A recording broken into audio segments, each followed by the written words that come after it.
Je vous remercie, Madame le ministre des Affaires étrangères et des Sénégalais de l'extérieur, Monsieur le secrétaire d'État chargé des Sénégalais de l'extérieur, Messieurs les ministres d'État, Mesdames et Messieurs les ministres, Excellences, Messieurs les ambassadeurs, Mesdames, Messieurs les ambassadeurs accrédités au Sénégal, Excellences, Mesdames, Messieurs les ambassadeurs et consuls généraux du Sénégal, Mesdames et Messieurs, distingués participants. 6 ans après sa dernière édition, je me réjouis de vous retrouver à l'occasion de cette 6e conférence générale des ambassadeurs et consuls généraux du Sénégal. Depuis notre dernière rencontre, le cours de l'histoire s'est beaucoup accéléré. Aux mutations géopolitiques et géostratégiques s'est ajoutée l'aggravation de certains phénomènes, dont la montée des populismes et des extrémismes de tous bords, le terrorisme international, le changement climatique, l'explosion des réseaux sociaux et son corollaire de fake news. Et plus récemment, la pandémie Covid-19 et ses multiples impacts. C'est dire que notre réseau diplomatique et consulaire continue de se déployer dans un contexte de renouvellement permanent des enjeux et des défis, ce qui nécessite souplesse, lecture affinée des événements, esprit d'anticipation, de diligence et d'adaptation. Tout cela en gardant à l'esprit les fondamentaux de notre démocratie. J'allais dire les fondamentaux de notre diplomatie. La protection de nos compatriotes vivant à l'étranger. Le bon voisinage. L'engagement panafricaniste à l'échelle régionale et continentale. La défense des droits de l'homme. La contribution aux missions de paix en Afrique et dans le monde, la promotion des intérêts économiques et commerciaux de notre pays, l'élargissement du cercle de nos amitiés, sans exclusion ni exclusivité. Sous le prisme de ces facteurs qui forment l'impératif d'intérêt national, notre diplomatie doit continuer d'agir et d'assumer ses responsabilités africaines et internationales. C'est le sens de nos mandats à la présidence en exercice de la CEDEAO, au Conseil de paix et de sécurité de l'Union africaine, au Conseil des droits de l'homme, au Conseil de sécurité des Nations unies, entre autres. C'est aussi le sens de notre prochain mandat à la tête de l'organisation continentale. Voilà ce que le thème proposé pour cette conférence, diplomatie sénégalaise et relance post-Covid à l'aube de la présidence 2022 de l'Union africaine, voudrait peut-être traduire. Je comprends volontiers relance post-Covid comme une suggestion prospective.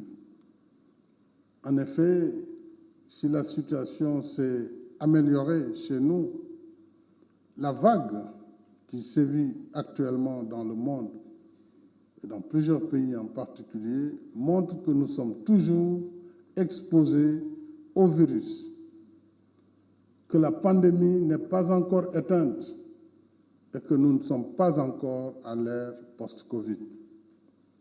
Nous devons cependant rester combatifs et nous préparer à la relance. C'est pourquoi je n'insisterai pas outre mesure sur notre plan de résilience économique et sociale.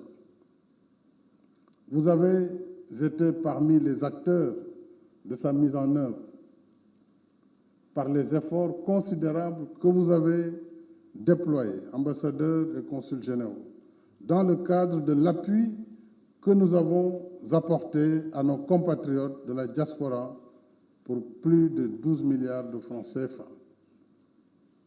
Programme exécuté à plus de 93%.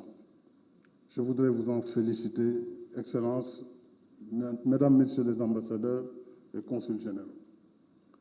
Et c'est là un des facteurs, j'allais dire un des indicateurs de la profondeur de la crise, puisque pour la première fois de notre histoire, les transferts de fonds venant d'habitude de notre diaspora si généreuse vers le pays se sont faits cette fois-ci dans le sens inverse.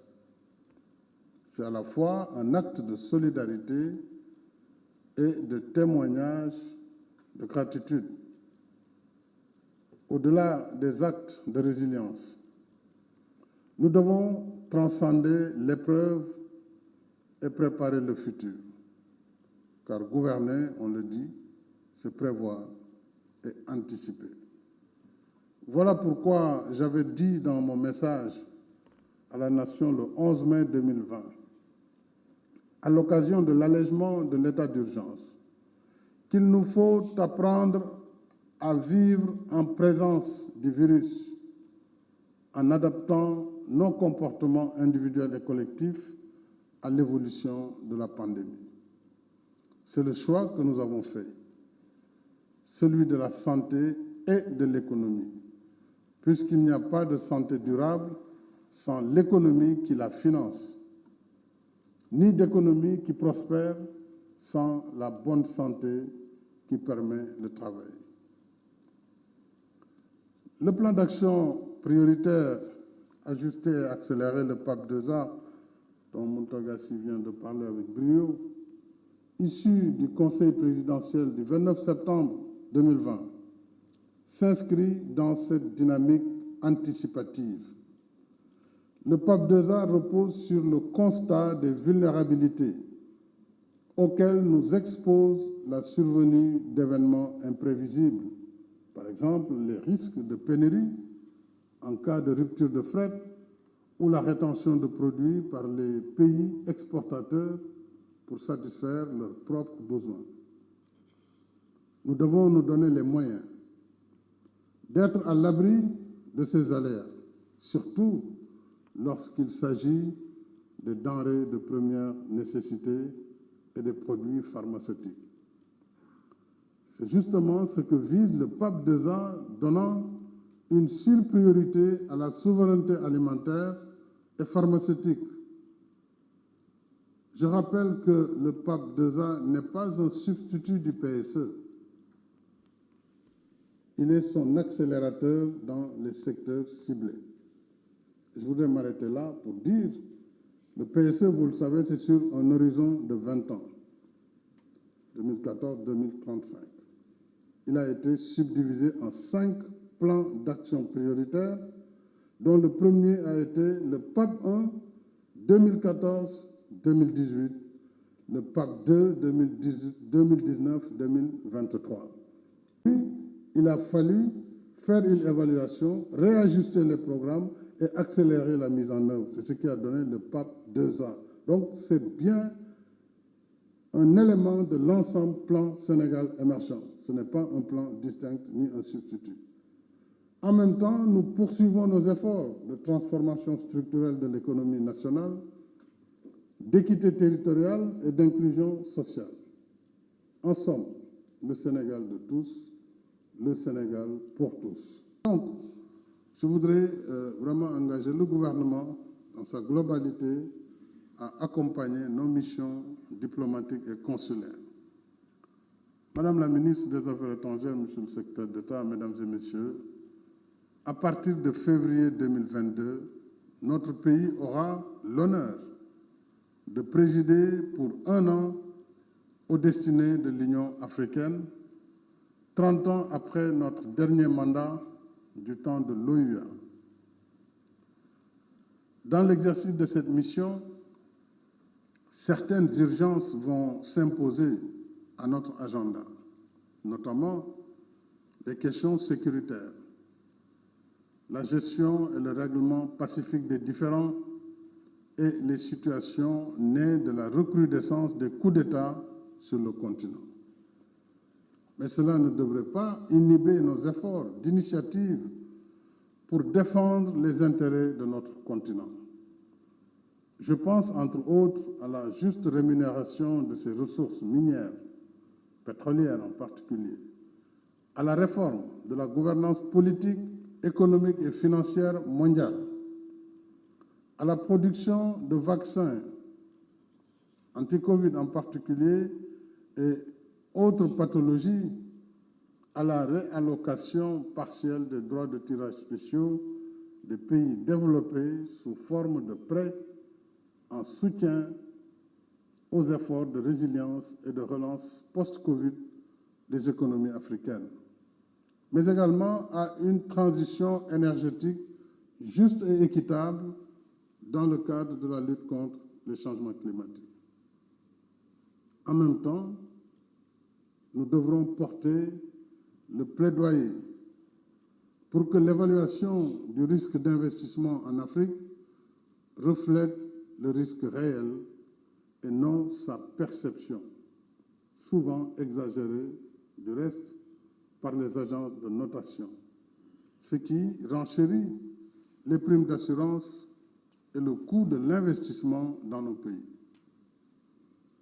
Je vous fais entièrement confiance, Madame la ministre des Affaires étrangères, ainsi qu'à vos équipes, pour défendre avec sagacité ces thématiques majeures de notre mandat, en gardant à l'esprit ce qui forme l'ADN de notre diplomatie, à savoir l'ouverture au dialogue, la modération, la force des idées et le respect mutuel.